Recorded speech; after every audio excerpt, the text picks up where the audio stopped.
이번에 강의할 부분은 건괴의 구오라고 하는 소위 건괴에 있어서의 최고의 성인의 덕과 성인의 지위를 얻은 부분에 해당되는 효를 말씀드리게 될 것입니다. 바로 비룡제천이라고 하는 거, 우리는 이 비룡제천을 이야기하게 되면 조선 창업에 있어서 바로 용비어천가를 생각하시게 될 것입니다.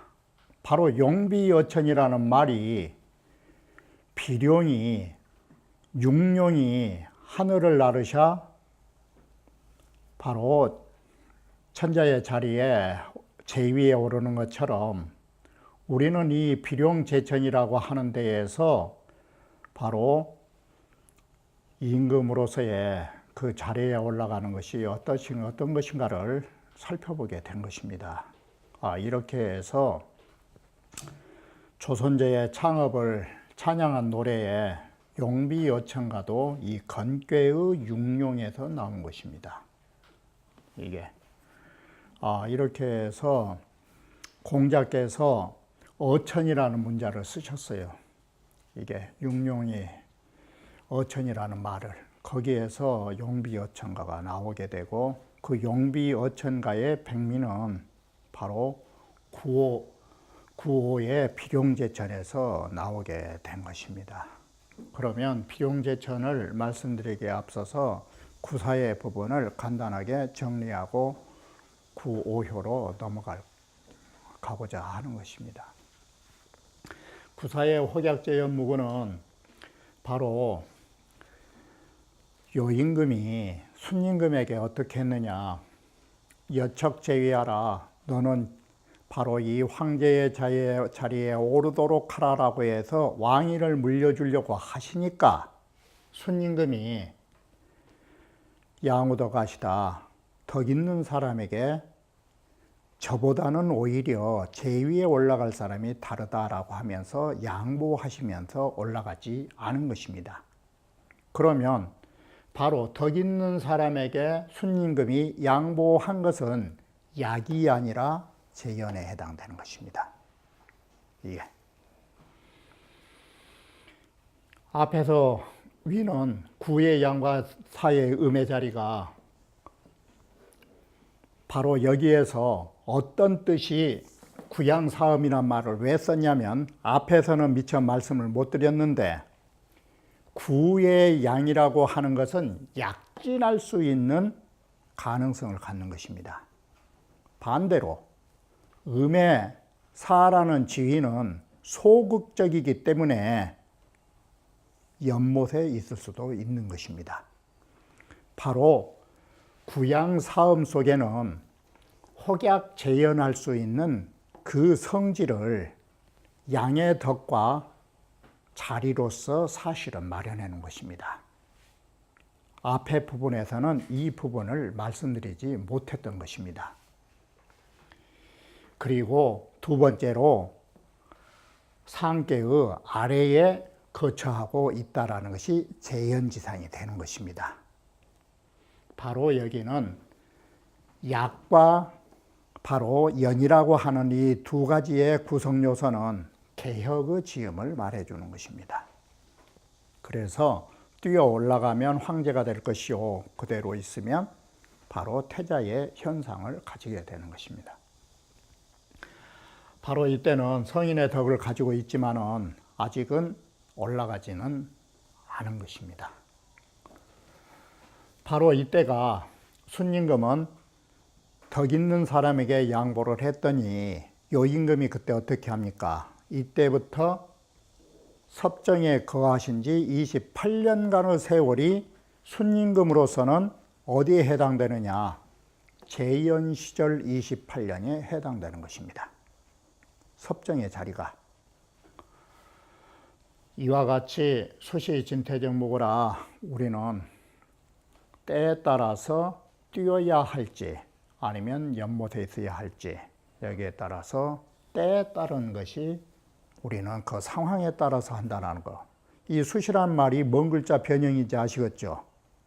이게 호국자예요. 혹이라고 하는 것이 수시예요.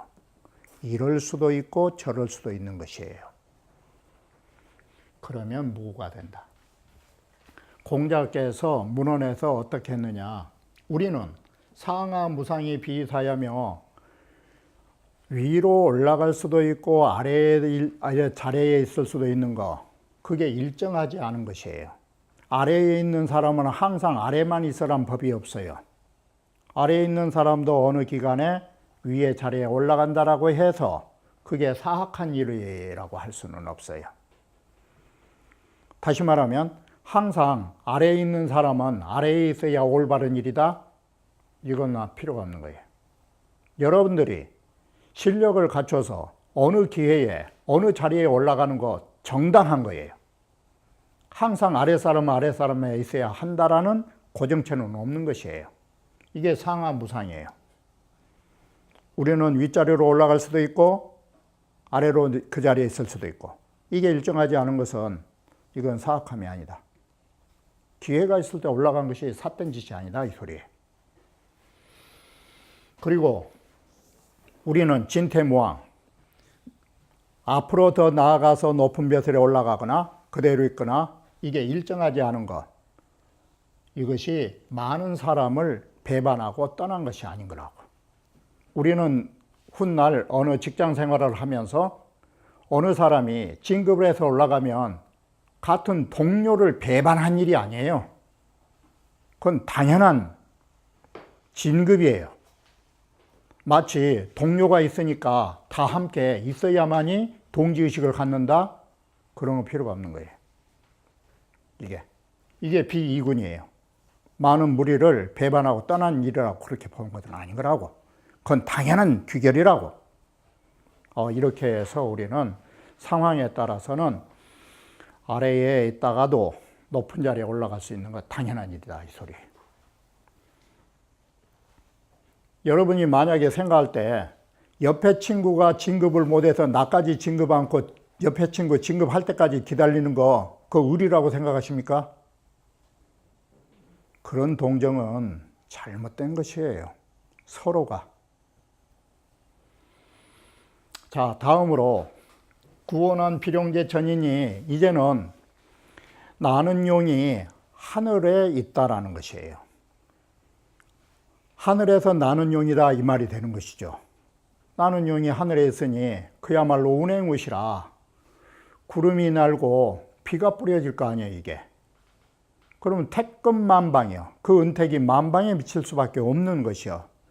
용이 나는 것은 재미로 난 것이 아니니까, 용이 날면 비가 내리니까, 바로 성인의 덕을 가지고 성인의 지위에 올라가면 이분이 호강하려고 하는 게 아니에요. 바로 성인의 덕을 가지고 성인의 지위에 올라가는 것은 모든 만백성에게 은택을 뿌리고자 그 지위에 올라간 것이에요. 이게. 그렇기 때문에 그러한 일을 하려면 임금 혼자서 그 일을 하느냐, 임금 혼자서 반드시 보조할 신하가 있어야 되는 것이에요. 성군, 성신이 필요한 것이에요. 자, 우리는 여기에서 3단계가 있어요.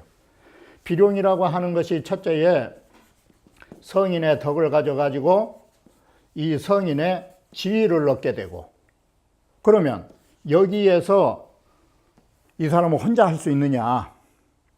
반드시 성스러운 신하가 있어야 하는 거예요. 그것이 바로 리견대인이에요. 여기에서 말하는 대인, 아래에 있는 훌륭한 신하가 필요한 거예요.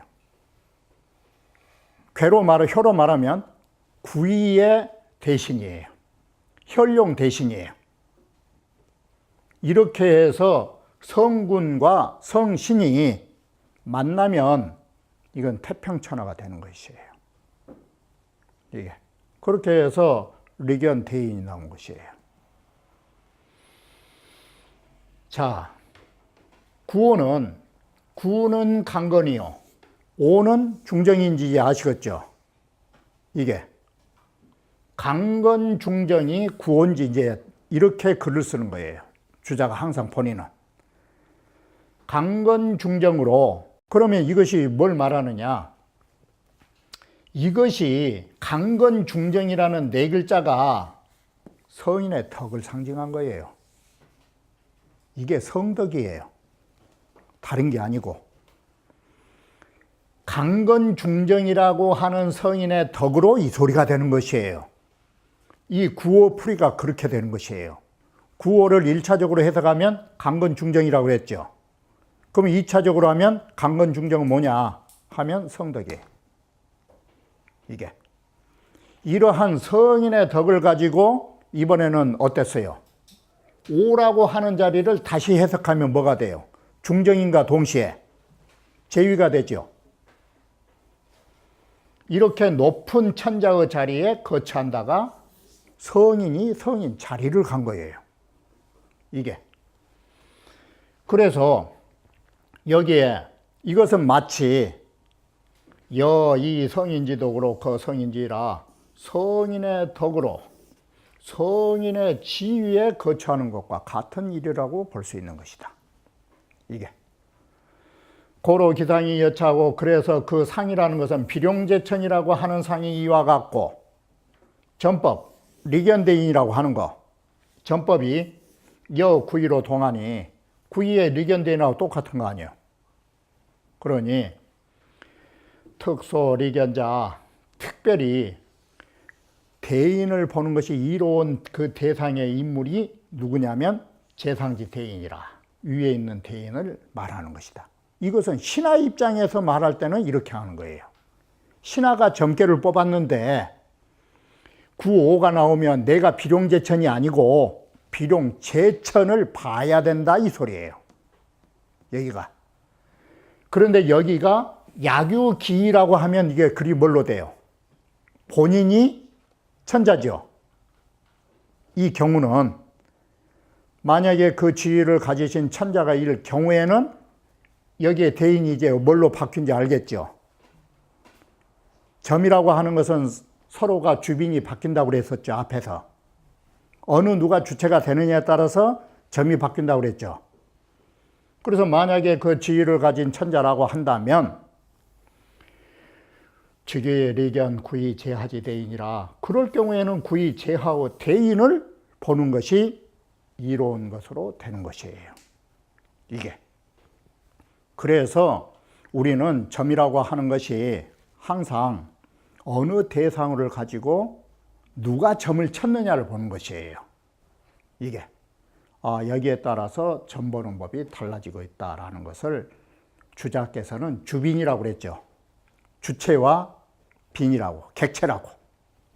이와 같이 해서 점을 보는 것이 구의와 똑같다라고 하는 것입니다. 구호 비룡제천 리견대인을 정리하면 간단하게 우리가 명약관하하게 이 부분을 볼 수 있는 것입니다. 순임금으로 말할라 치면 28년간의 섭정을 끝내고 요임금이 돌아가시자 그 다음에 제위에 올라가신 것입니다. 그래서 비룡제천이라는 것은 이제 제위에 올라가라고 하는 것이 아니라 이제는 올라가 버린 것입니다. 이렇게 해서 순임금은 역산에서 밭갈이 했던 농부요, 하나의 어부요, 도공으로서 살았던 미천한 삶이 이때에 와서 천자가 되는 것입니다. 바로 앞에서 말대로 강건중정이라고 하는 것이 성인의 덕이고 오라고 하는 것이 종이에 거하는 입장이 되는 것입니다. 바로 이것은 성덕이자 성인의 덕이자 성인의 지위에 오른 것이라고 우리는 이것을 정리할 수가 있는 것입니다. 그러면 순임금이 제위에 오르셔가지고 하신 일이 뭐냐? 실제로 순임금이 제위에 오르셔가지고 하신 일은 사실은 순임금을 무의정치의 표상으로 삼는 이유가 다른 게 아니에요. 그야말로 순임금은 하신 일이 없어요. 제위에 오르고 나서는. 바로 뭘 했냐면, 여기에 쟤는 순임금인데, 순임금이 하신 일은, 순전에서 하신 일은 뭐냐? 마지막 제위에 올라서는, 아, 슬프다. 너 이 22사람의 신하들이여 라고 하고 22명의 신하를 임명한 것밖에 없어요. 그러면 리견 대인의 대인이 누구예요? 순임금에게 있어서의 대인은 22사람의 신하를 말하는 것이에요. 이렇게 해서 순임금이 하시는 일은 수의상이 치천하라. 이 말은 순임금이 옷자락을 가만히 들이우고 하는 일 없이 앉아가지고 천하를 통치했다고. 이와 같이 무의정치를 할 수 있었던 것은 신하 덕분에 그런 것이에요. 이게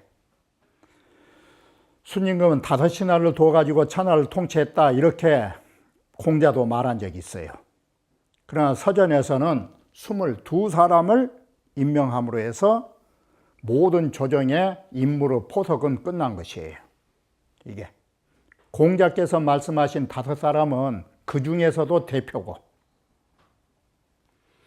24인이라고 하는 것은 22사람을 사학, 구간, 12목 이러한 사람을 임명함으로써 순임금의 통치는 가능했다, 이 소리예요.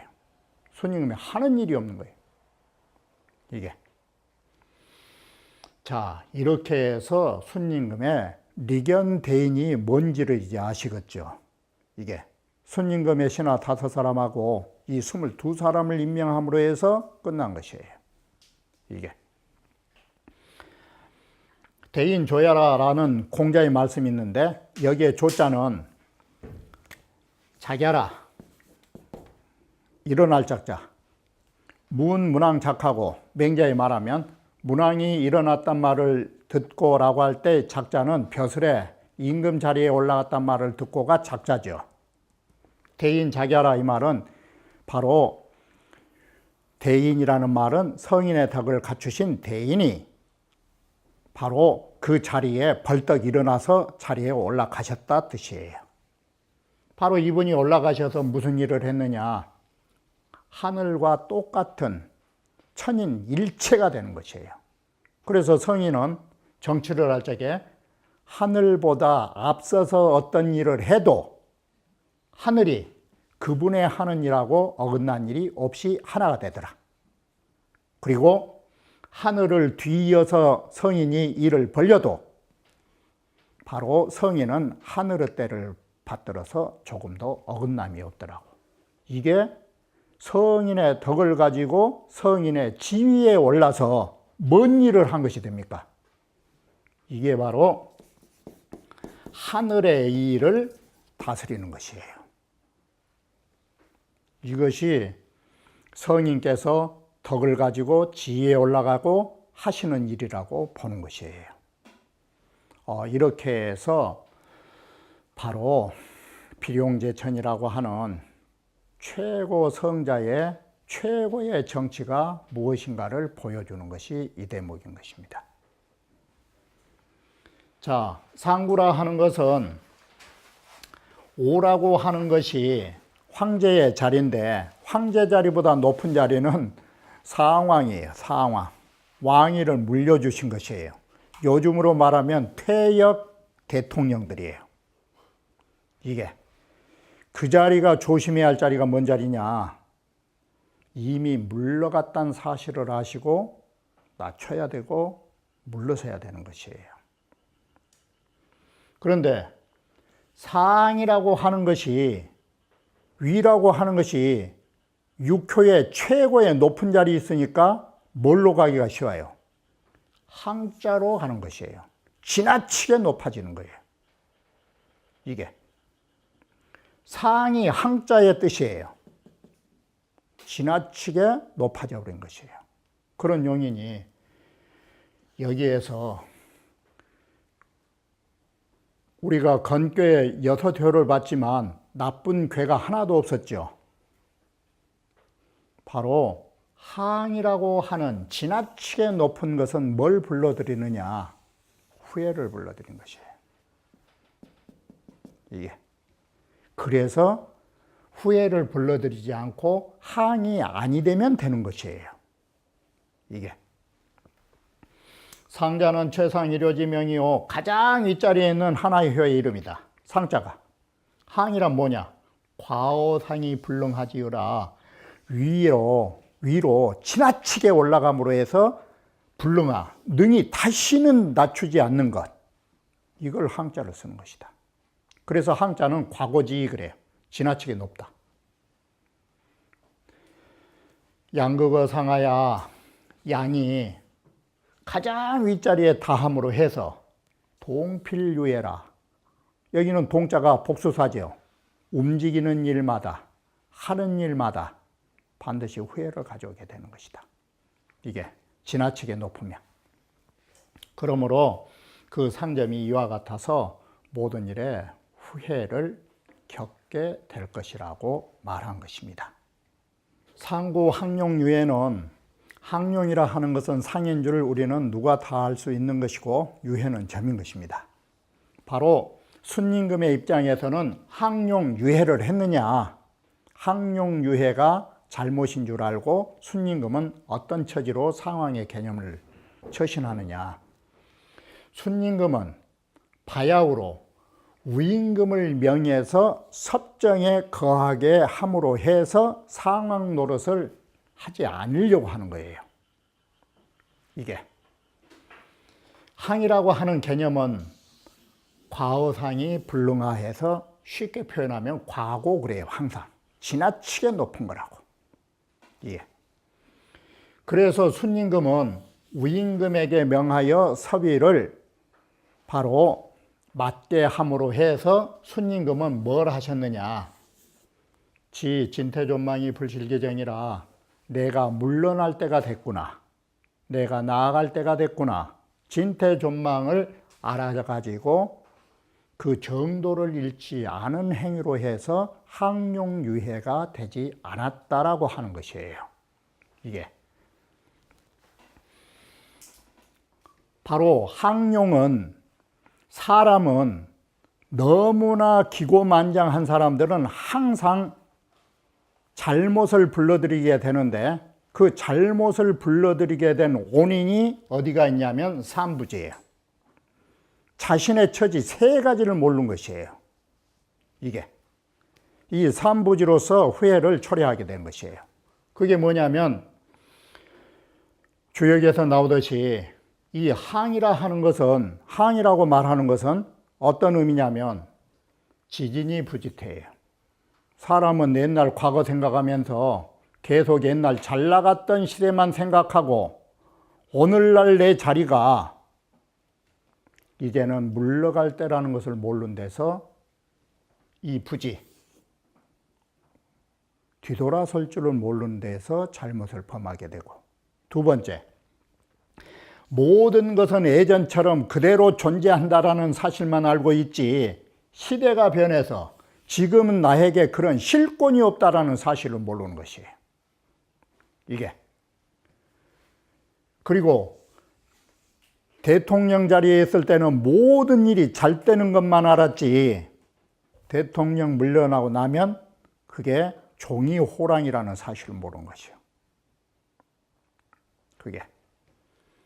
모든 것을 나는 잃었다라는 것을 모르는 거예요. 나에게 권력이 없다라는 걸 모르는 거예요.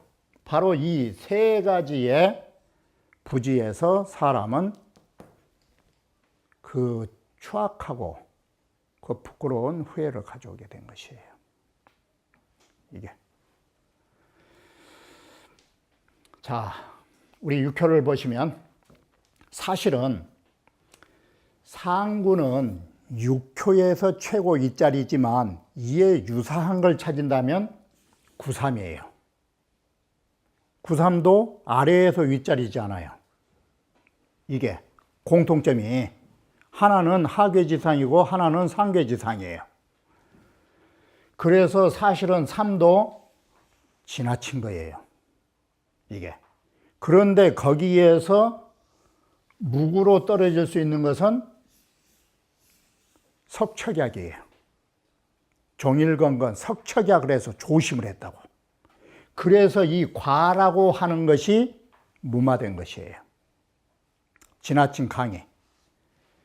그런데 상은 똑같이 지나친 과강을 가지고 있는데 여기에서 항이 이제는 뭔지 아시겠죠? 항이라는 것은 바로 지나치게 높은 것이고, 지나치게 높은 것은 뭐냐? 세 가지를 모르는 것이 지나치게 높은 것이에요. 이게. 그래서 조심한 것이 아니라 모르기 때문에 과거 생각으로 모든 망령된 행동을 하는 거예요. 그것이 후회를 불러일으킨 거예요.